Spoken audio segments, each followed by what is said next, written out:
நம்முடைய மாநில மீனவரணி துணை செயலாளர் அண்ணன் அக்கரைப்பேட்டை மனோகரன், அக்கரைப்பேட்டை ஊராட்சி மன்ற தலைவர் அக்கா அழியா நிதி மனோகரன் தம்பதியினுடைய மகன் மருத்துவர் கொல்லரசனுக்கும், காரைக்காலை மேட்டை சேர்ந்த சந்திரன் என்கிற பிரமசாமி திருமதி சத்யா தம்பதியினுடைய அன்பு மகள் மருத்துவர் பிருந்தா அஞ்சலிக்கும் இங்கே திருமணத்தை நடத்தி வைப்பதில் நான் மிகுந்த மகிழ்ச்சி அடைகின்றேன். உங்களோடு சேர்ந்து அவர்களையும் வாழ்த்துகின்றேன். அண்ணன் மனோகரன் அவர்கள் ரொம்ப கொடுத்து வைத்தவர் என்றால் அவருடைய மனைவியோட பெயரே அழியா நிதி, அழியாத நிதிக்கு சொந்தக்காரர். அதனால்தான் அண்ணனுக்கு நிதி பற்றிய பற்றாக்குறையோ பிரச்சனையோ என்றைக்குமே இருந்ததில்லை. அதனால்தான் இந்த திருமணத்தை கூட ஒரு மிகப்பெரிய ஒரு மாநாடு போல சிறப்பாக நடத்தி கொண்டிருக்கிறார். அதே போல மாவட்ட கழக செயலாளர் அண்ணன் கௌதமன் அவர்கள் நேற்று இரவு கிட்டத்தட்ட 11 மணி தான் திருச்சியிலிருந்து பல்வேறு நிகழ்ச்சிகளை முடிச்சுவிட்டு துறையூரிலிருந்து நாகப்பட்டினம் மாவட்டத்துக்கு வந்த வர வழியெல்லாம் சிறப்பான வரவேற்பை கொடுத்து என்னை வரவேற்றதற்கு அண்ணன் கௌதமன் அவர்களுக்கு இந்த நேரத்தினுடைய நன்றியை நான் தெரிவித்துக் கொள்கின்றேன்.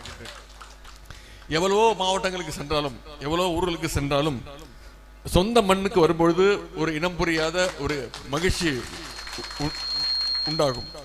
அந்த மகிழ்ச்சியான உணர்வோடு தான் நம்முடைய மாவட்டத்திற்கு நான் இங்கே வருகை வந்திருக்கின்றேன். இந்த நாகப்பட்டினம் மாவட்டத்திற்கு எத்தனையோ முறை வந்திருக்கின்றேன். கழகத்துடைய இளைஞரணி செயலாளராக, சட்டமன்ற உறுப்பினராக பிரச்சாரங்களுக்கு வந்திருக்கின்றேன், கழக நிகழ்ச்சிகளுக்கு வந்திருக்கின்றேன்.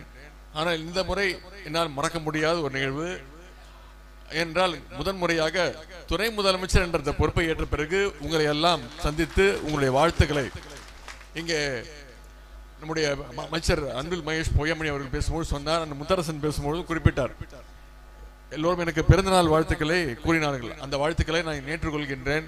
ஆனால் மீண்டும் மீண்டும் பிறந்தநாள் வாழ்த்து கூறும்போது வயசு ஏறும்போது அது ஒரு சின்ன கஷ்டம் இருந்துகிட்டே இருக்கும். வயசு ஏறிக்கிட்டே இருக்கு அப்படின்னு அந்த வாழ்த்துக்களை ஏத்துக்கிறேன். ஆனா அதை விட மிக மிக முக்கியமான வாழ்த்து என்னன்னா, துணை முதலமைச்சர் என்ற அந்த பொறுப்பை ஏற்ற பிறகு முதன்முறையாக உங்களை எல்லாம் சந்தித்து அந்த வாழ்த்துக்களை பெற உங்களோடு சேர்ந்து மணமக்களையும் வாழ்த்துவதற்காக நான் வந்திருக்கின்றேன். இன்றைக்கு இந்த நாகை மாவட்டம் விவசாயிகள் நிறைந்த மாவட்டம், அதுபோல மீனவர்கள் அதிகம் நிறைந்த மாவட்டம் இந்த நாகை மாவட்டம். தமிழ்நாட்டு மீனவர்களை பொறுத்தவரையிலே நீங்கள் மக்களுடைய காவலர்கள் என்றே சொல்லலாம்.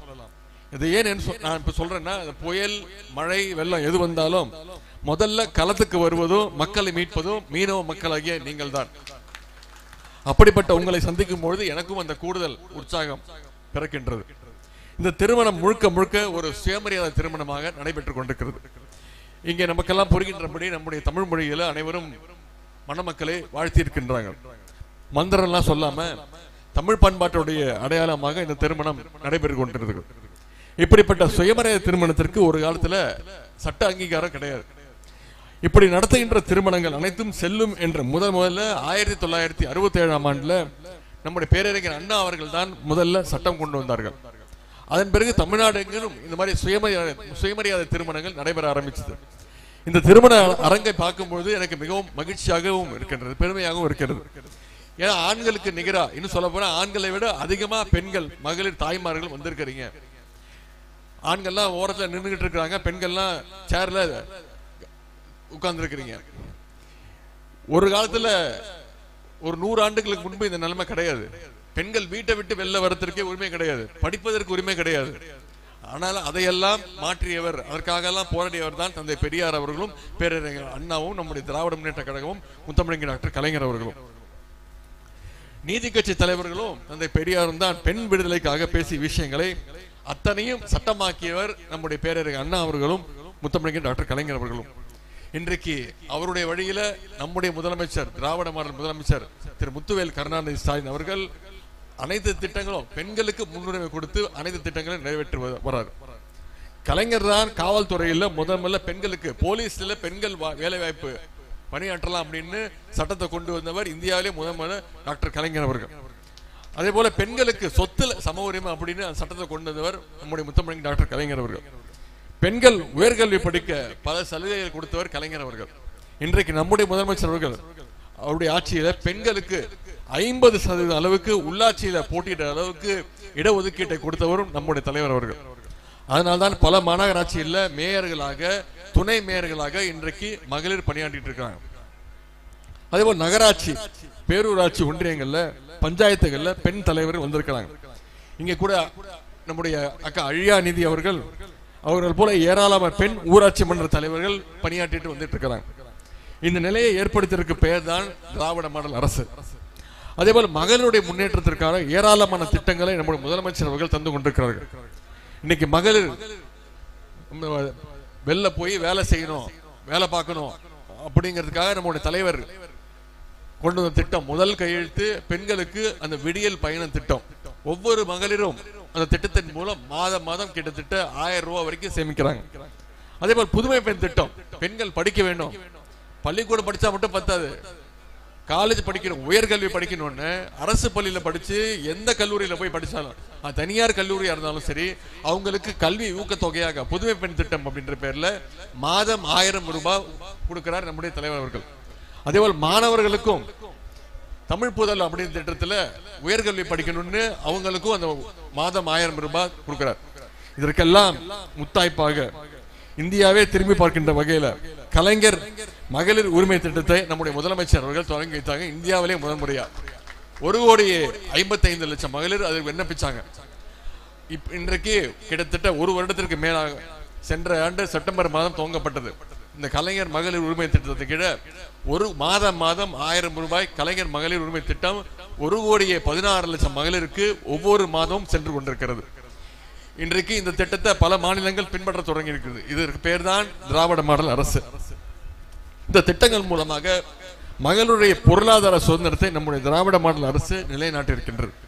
இதெல்லாம் பார்க்கும்பொழுது சில பேருக்கு எதிர்கட்சியினருக்கு பொறாமை ஏற்படத்தான் செய்கின்றது.